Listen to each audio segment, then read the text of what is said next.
Salam dan salam sejahtera kepada saudara dan saudara sekalian. Pada hari ini adalah kebaktian Rabu Abu, dan ini menyatakan kepada kita tentang bagaimana seorang yang merendahkan diri di hadapan Tuhan. Tapi sebelumnya, saudara-saudara sekalian, mari kita datang kepada Tuhan dan mempersiapkan hati kita untuk mendengarkan firman Tuhan. Mari kita berdoa. Bapa di sorga, pada saat ini Tuhan, kami datang kepadamu dan menyerahkan setiap pribadi kami ke dalam tangan Tuhan. Tuhan, kami mengundang kuasa Roh Kudus Tuhan memenuhi setiap ruang, setiap tempat di mana kami berada.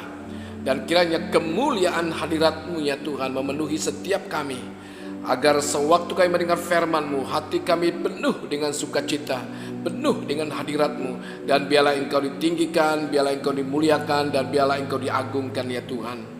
Tuhan, hamba-Mu yang menyampaikan firman-Mu, tolong Tuhan urapi hamba-Mu, agar hamba-Mu dapat menyatakan kebenaran-Mu, agar hamba-Mu dapat mengungkapkan kebenaran-Mu. Dan Engkaulah yang ditinggikan, Engkaulah yang dimuliakan ya Bapa. Oleh itu Tuhan, berbicaralah Engkau kepada kami, karena kami sudah siap untuk mendengarkan firman-Mu. Di dalam nama Tuhan Yesus, penyelamat kami yang hidup, kami sudah berdoa dan mengucap syukur. Semua katakan amin. Saudara dan saudara sekalian, setelah kita membaca firman Tuhan dalam Mazmur pasal yang ke-51 ayat 1 sehingga ayat yang ke-19, maka tema khotbah kita pada saat ini yaitu hati yang hancur. Nah, dalam Mazmur 51 ayat 19 mengatakan, persembahanku adalah hati yang hancur, ya Allah.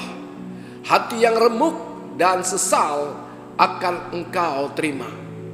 Saudara dan saudara sekalian, pemazmur Daud berbicara mengenai hati yang remuk dan hancur. Kerinduannya sungguh-sungguh mau diampuni. Kerinduannya ingin memiliki hati yang bersih. Kerinduannya ingin mempersembahkan kepada Allah hati yang hancur, hati yang remuk, hati yang penuh dengan penyesalan.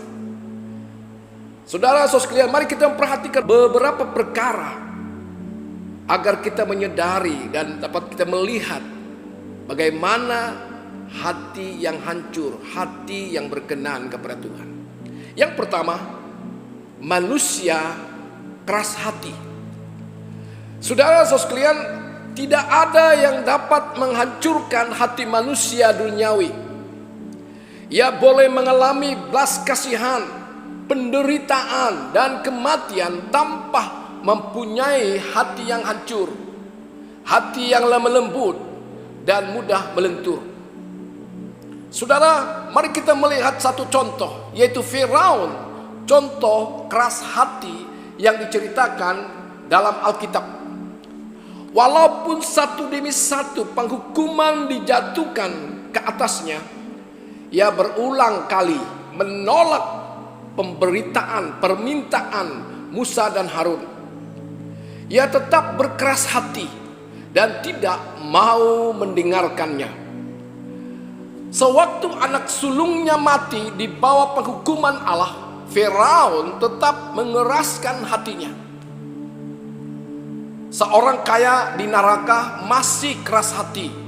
Dia berani berdebat dengan Abraham. Kematian dan neraka tidak membuat hatinya lembut dan tersentuh. Dia tidak menunjukkan adanya tanda-tanda penyesalan atas semua dosa-dosanya. Saudara dan saudara sekalian, sewaktu Yesus menyembuhkan seorang yang lumpuh tangannya, Yesus berduka cita karena kedegilan mereka. Hati mereka tidak merasa hancur dan remuk, walaupun mereka telah melihat mukjizat Tuhan. Rasul Paulus berbicara mengenai orang yang menolak kebaikan Allah sewaktu mereka mengeraskan hati dan tidak mau bertobat. Hukum Taurat, Injil, rahmat atau anugerah, penderitaan, kematian, dan neraka tidak dapat menghancurkan hati manusia duniawi yang belum bertobat. Hati mereka lebih keras daripada batu.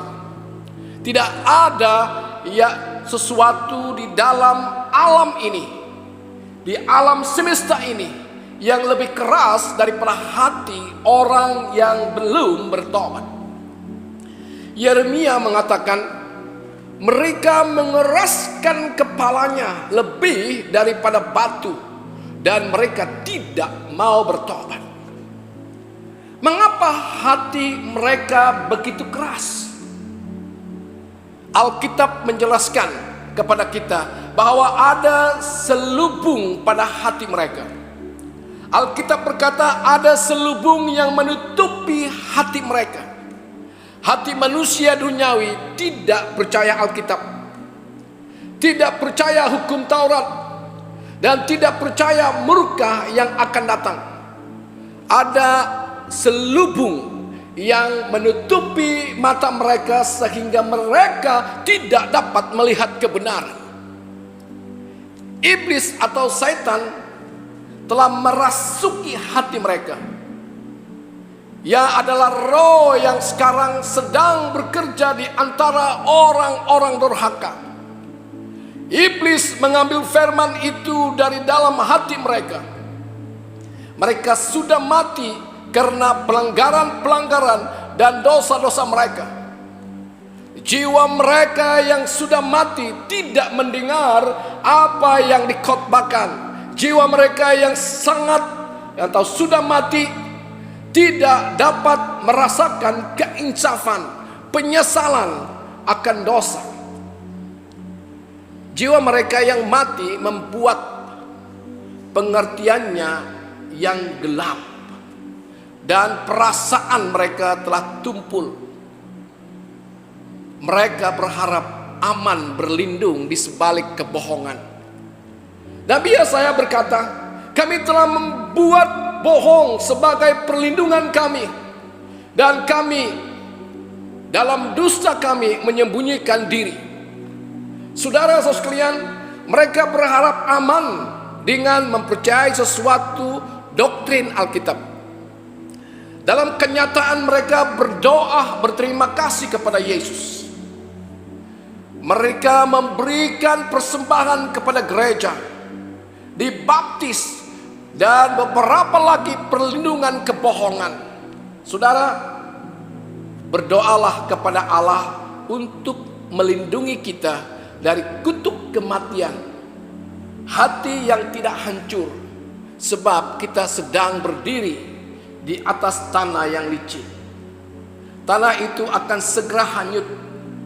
Demikian juga dengan kita, sebab kita tidak memiliki pengharapan yang sejati kecuali kita datang kepada Yesus. Amin, saudara. Haleluya. Yang kedua, hati dihancurkan oleh pertobatan. Hati kita dipatahkan oleh kebenaran. Sewaktu Roh Kudus menarik kita kepada Yesus, hati kita dipatahkan oleh usaha kita mencari keselamatan. Sebab keselamatan hanya dapat diperolehi dalam Yesus. Mazmur 51 ayat 6. Aku telah berdosa terhadapmu saja, dan aku melakukan perkara yang engkau anggap jahat. Maka patutlah engkau menghakimi aku. Adillah engkau ketika menghukum aku. Saudara dan saudara sekalian, dalam konsep orang Israel, dosa yang dilakukan kepada sesama manusia dipercayai sebagai dosa yang menantang Allah. Pelanggaran terhadap perintah-perintah Allah bermakna dosa yang menentang pribadi Allah. Melakukan dosa bermaksud melakukan sesuatu yang buruk, tidak menyenangkan, bahkan jahat di mata Tuhan.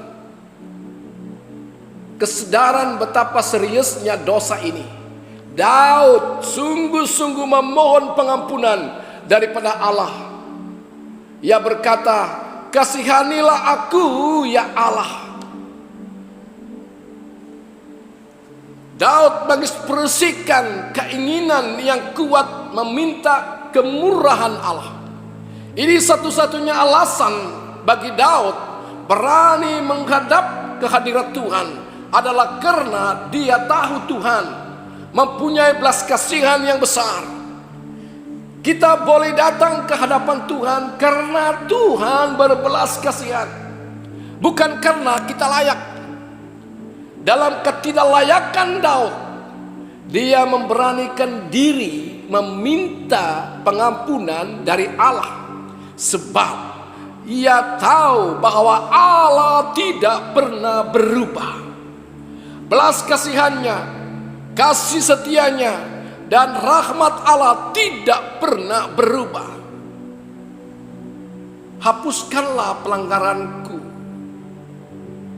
kata Daud. Kata "hapuskanlah" berasal dari bahasa Ibrani, miheb. Kata ini sering kali dikaitkan dengan menghapuskan nama yang tertulis dalam suatu kitab pada masa itu. Sedangkan kata pelanggaran berasal dari kata Ibrani, pisa, yang dapat diterjemahkan sebagai suatu pemberontakan, ketidaktaatan, penyimpangan, serta dengan sengaja menantang Allah. Jadi, Daud sungguh-sungguh memohon kepada Tuhan supaya kesalahan-kesalahannya dihapuskan. Saudara-saudara sekalian, Daud mengatakan, "Bersihkanlah aku seluruhnya dari kesalahan." Kata "bersihkanlah" berasal dari bahasa Ibrani, kabas. Kata kabas ini menggambarkan kegiatan mencuci kotor dalam kehidupan sehari-hari kita. Dalam proses mencuci ini, biasanya orang menginjak-injak atau memukul-mukul pakaian kotor itu di dalam air supaya bersih. Sedangkan kata kesalahan berasal dari bahasa Ibrani, awon, yang bermaksud salah jalan atau menyimpang dari jalan yang benar. Daud ingin supaya dirinya yang kotor disebabkan oleh dosa dibersihkan seluruhnya oleh Tuhan, sama seperti seseorang yang mencuci pakaian yang kotor. Saudara dan saudara sekalian, Daud berkata kepada Tuhan, "Tahirkanlah aku dari dosaku." Kata "tahirkanlah" berasal dari bahasa Ibrani yang biasanya menggambarkan pemurnian secara fisikal, seperti pentahiran dari penyakit, pemurnian logam, dan pentahiran hal-hal yang najis dari bait Allah. Kata tahar ini seringkali digunakan dalam konteks pentahiran dalam upacara adat istiadat. Orang yang tidak tahir tidak diperkenankan untuk datang ke hadirat Allah yang maha kudus, yang maha suci. Kemudian kata dosa berasal dari bahasa Ibrani, hatat. Kata hatat ini digunakan untuk menggambarkan pelanggaran manusia terhadap perintah Allah. Jadi Daud sebagai seorang yang tidak tahir di hadapan Allah memohon supaya Allah mentahirkan dirinya dari kenajisan dosanya, sehingga ia boleh layak untuk datang ke hadirat Allah. Hanya Allah yang dapat menghapus, membasuh, dan mentahirkan manusia dari dosa. Daud sungguh-sungguh memohon supaya Allah menyucikan dia dari dosa-dosanya. Yesaya pasal 1 ayat 18. Tuhan berfirman, "Marilah kita selesaikan perkara ini. walaupun kamu merah merak karena dosa kamu, aku akan menyucikan kamu sehingga menjadi putih seperti salji. Walaupun dosa kamu banyak dan berat, kamu akan aku ampun sepenuhnya. 1 Yohanes pasal 1 ayat 9 mengatakan, tetapi jika kita mengakui dosa kita kepada Allah, Dia akan menepati janjinya dan melakukan apa yang adil. Dia akan mengampunkan dosa kita dan membersihkan kita daripada segala perbuatan yang salah. Bahagian firman Tuhan ini, jaminan pengampunan dosa dari Allah sewaktu kita mengakui dosa di hadapan Allah. Jaminan pengampunan dosa ini menjadi sesuatu perkara yang pasti karena pengorbanan Yesus Kristus yang sempurna di kayu salib. Pengorbanan Yesus Kristus yang sempurna telah meredahkan kemurkaan Allah. Pengorbanan Yesus Kristus telah membuka pintu pengampunan dari Allah kepada manusia yang berdosa. Saudara sekalian, saya tidak tahu apa yang menjadi pergumulan kita. Mungkin ada yang bergumul dengan dosa kekhawatiran, dosa ketakutan, dosa kecemasan, dosa kemalasan, dosa kemarahan. Mungkin ada di antara kita yang bergumul dengan pikiran-pikiran yang negatif terhadap orang lain, atau pikiran yang kotor yang muncul dalam khayalan kita. Mungkin dosa ini tidak diketahui oleh orang-orang di sekitar kita. Namun, satu perkara yang pasti, Tuhan tahu akan perkara itu. Dosa kita adalah sesuatu yang jahat dan menjijikkan di hadapan Tuhan yang Maha Kudus. Dosa kita adalah sesuatu penghinaan kepada pribadi Tuhan Yesus. Saudara sekalian, kesadaran ini seharusnya membuat kita datang, merendahkan diri di hadapan Tuhan, mengakui dosa-dosa kita dengan jujur dan memohon pengampunan daripada Allah. Biarlah hati yang hancur dan penyesalan yang mendalam kita berkata kepada Tuhan, Tuhan, terhadap Engkau, Tuhan, terhadap Engkau saja aku telah berdosa dan melakukan apa yang Engkau anggap jahat. Kasihanilah aku yang berdosa ini. Ingatlah bahwa dosa selalu membawa kecemasan dan kegelisahan dalam hidup kita. Namun, pengakuan yang jujur di hadapan Allah membawa kelegaan dan kebebasan. Pengakuan dosa ini menjadi langkah awal bagi kita untuk dipulihkan oleh Tuhan. Saudara sekalian, di dalam pengakuan dosa itu berarti kita siap diperiksa oleh Tuhan. Yang ketiga, berkat dari hati yang hancur. Hati yang hancur dan remuk atau penuh penyesalan menjaga kita dari disakiti. Hati yang belum bertobat selalu merasa disakiti sewaktu mendengar khotbah. Ramai orang benci, tidak senang hati mendengar mengenai pengampunan atau perkataan mengasihi atau penyalipan Yesus. Beberapa orang tersinggung apabila mendengar khotbah mengenai keselamatan melalui salib Yesus. 1 Korintus pasal 1 ayat 18 mengatakan, bagi orang yang menuju kebinasaan, berita tentang kematian Kristus pada kayu salib itu tidak berarti apa-apa. Tapi bagi kita yang diselamatkan oleh Allah, berita itu menunjukkan kekuasaan Allah. Filipi pasal 3 ayat 18. Apa yang akan aku beritahukan kepada kamu, sudah banyak kali aku katakan kepada kamu dahulu, dan sekarang aku mengulanginya lagi dengan tangisan. Saudara dan saudara sekalian, banyak orang dengan kehidupan mereka sudah merosakkan arti kematian Kristus di kayu salib. Namun hati yang hancur dan remuk, penuh dengan penyesalan, tidak merasa disakiti. Mereka dapat duduk mendengarkan firman Tuhan, mendengarkan khotbah tentang kebenaran tanpa perbuatan. Pembenaran melalui kematian Yesus di kayu salib sebagai penebusan.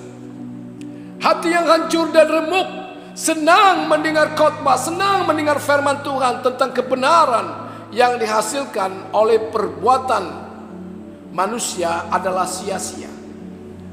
Sebelum kita menerima pengampunan dari Tuhan, kita selalu mengalami tekanan dan penderitaan dalam diri kita.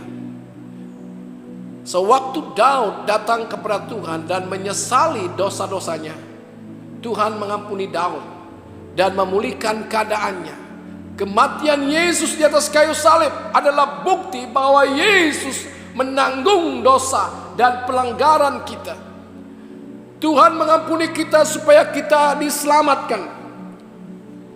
Saudara-saudara sekalian, setelah Daud mengalami pemulihan dari Allah, ia berkomitmen memuji Allah.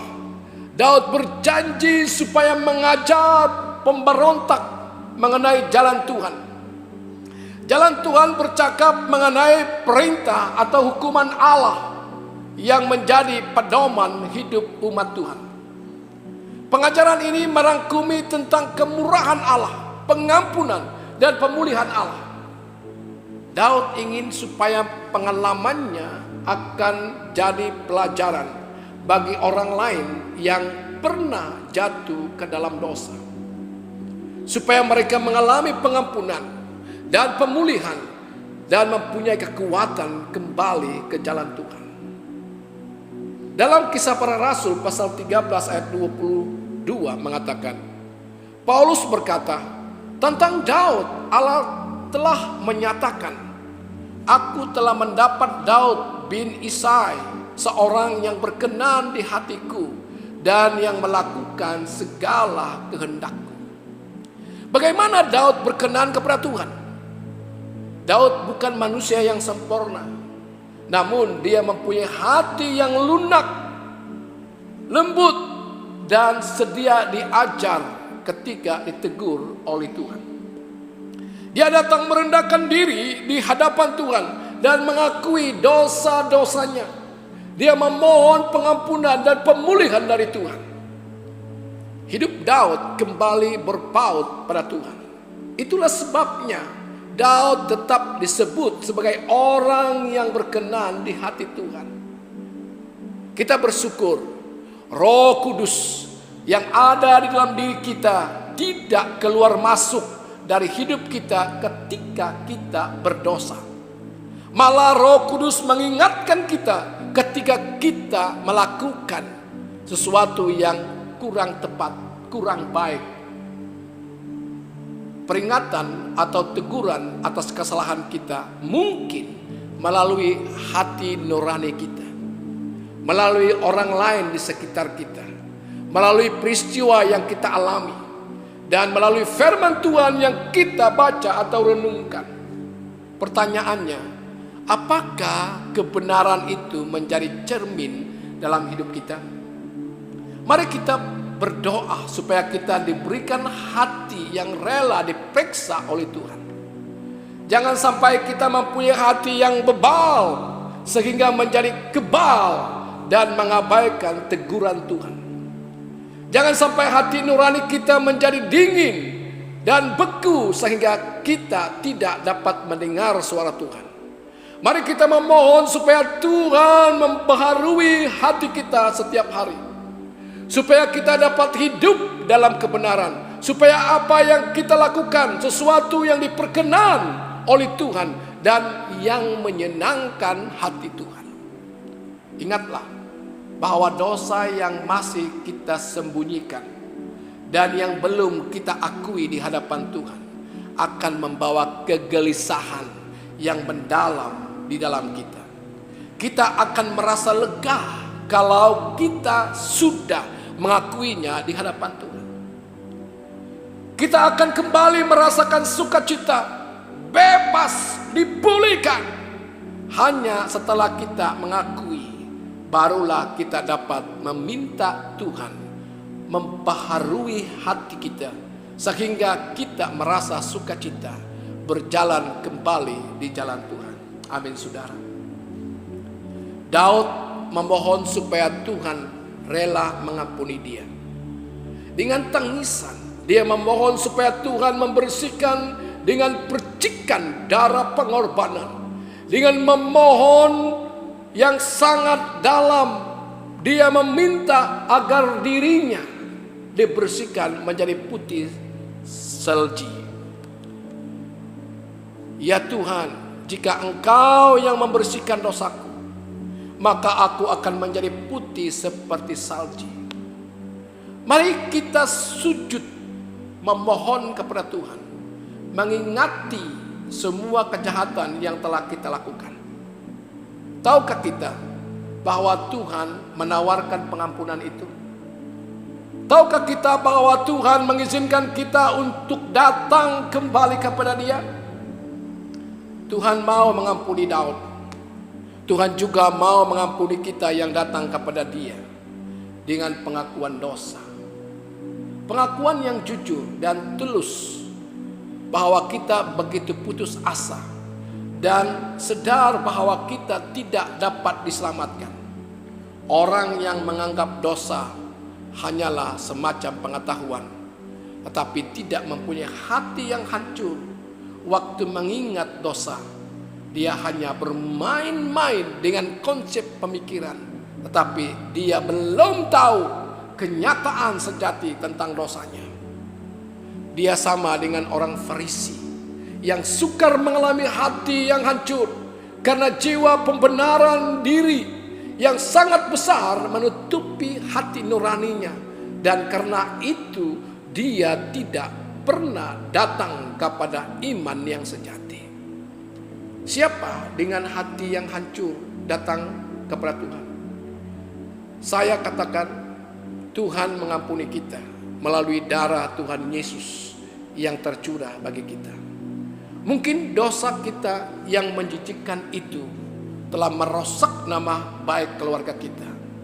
Mungkin dosa kita yang memuakkan itu membuat kita terperangkap di dalamnya. Mungkin dosa kita yang mengerikan itu pernah dilakukan sehingga sampai mati pun perkara itu terus diingati dan disesali. Saudara sekalian, sekarang datanglah kepada Tuhan.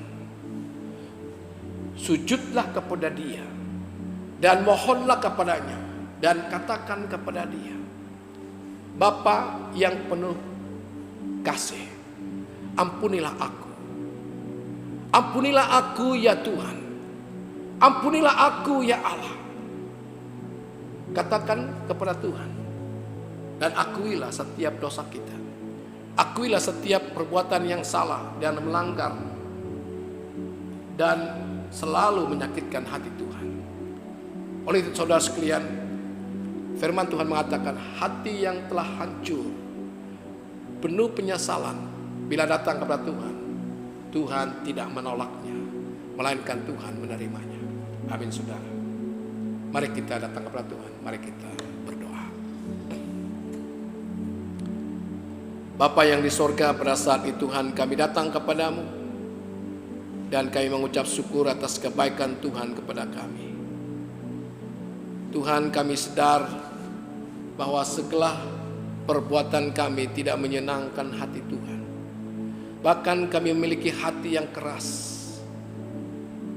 Namun pada saat ini kami diberi ruang oleh Tuhan supaya datang kepada Tuhan, supaya menerima sentuhan dari Tuhan, agar kami kembali dan agar hati kami yang keras ini dilembutkan, supaya dapat menerima kasih anugerah Tuhan, keselamatan daripada Tuhan.